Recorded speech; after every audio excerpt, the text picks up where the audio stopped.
তখন রাত অনেক গভীর হয়েছে। ঘন কালো অন্ধকারের চাদরে ঢাকা একেবারেই ফাঁকা রাস্তা। চারপাশে যেন শ্মশানের মতো নিস্তব্ধ। মাঝে মাঝে শেয়ালের কর্কশ চিৎকার আর দূরে কোথাও পেঁচার ভৌতিক ডাক কানে আসে। রাস্তার ধারে শুকনো পাতার উপর দিয়ে হালকা বাতাস বয়ে যায়, যেন কোনো অশরীরী ছায়া নিঃশব্দে হেঁটে যাচ্ছে। ঘড়ির কাঁটায় তখন রাত 2টো বাজে। রাহুল বাইকে করে ফিরছিল তার গ্রামে। হঠাৎ অজানা এক শীতল অনুভূতি তার শরীরে কাঁপুনি ধরিয়ে দিল। হঠাৎ সে শুনতে পেল এক অদ্ভুত আওয়াজ, গভীর গর্জনের মতো, যেন লোহার চাকায় আঁচড় কাটছে কিছু একটা। সে ধীরে ধীরে বাইকে থামিয়ে চারপাশে দেখল। হঠাৎ দূরে একটা আলো দেখতে পেল সে। তবে সেটা সাধারণ গাড়ির আলো নয়, ওটা ছিল রক্তলাল, আগুনের মতো জ্বলন্ত।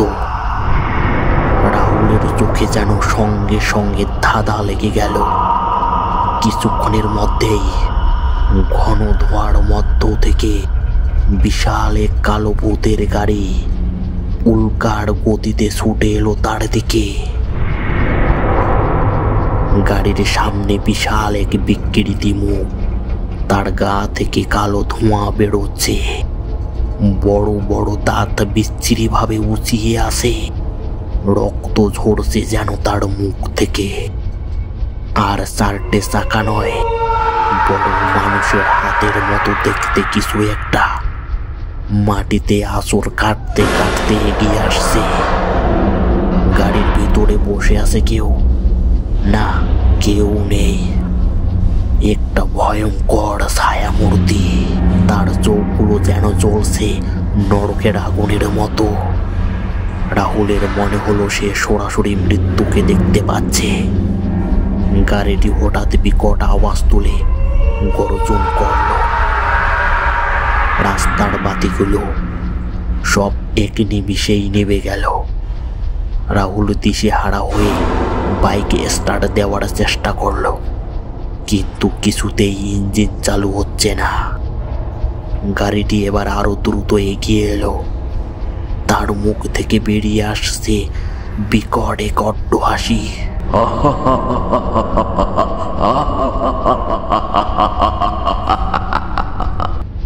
তুই আর বাঁচবি না, তুই আর বাঁচতে পারবি না।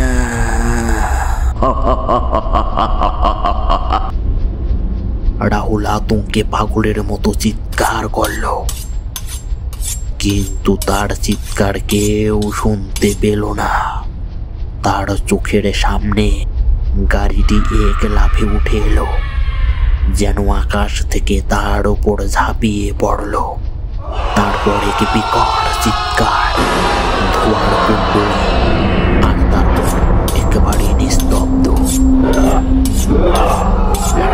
পরের দিন সকালে রাস্তার ধারে রাহুলের বাইক পাওয়া গেল, কিন্তু তার কোনো চিহ্ন নেই। শুধুমাত্র রাস্তায় ছিল কিছু লম্বা আঁচড়ের দাগ, শুকনো রক্তের ছিটে ফোটা আর জ্বলন্ত টায়ারের পোড়া গন্ধ। সে রাতের পর থেকে কেউ যদি ওই পথে রাত 2টোর পরে বের হয়, শুনতে পায় গর্জন, পায়রার মতো ধপধপে শব্দ। তারপর একটা কালো ধোঁয়ার গাড়ি ধেয়ে আসে তার দিকে। কেউ যদি পালাতে চায়, শুনতে পায় সেই অট্ট হাসি।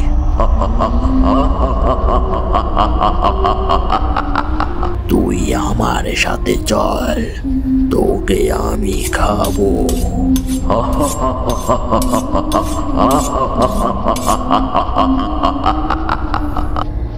কিন্তু তারপর কেউ আর ফিরে আসে না।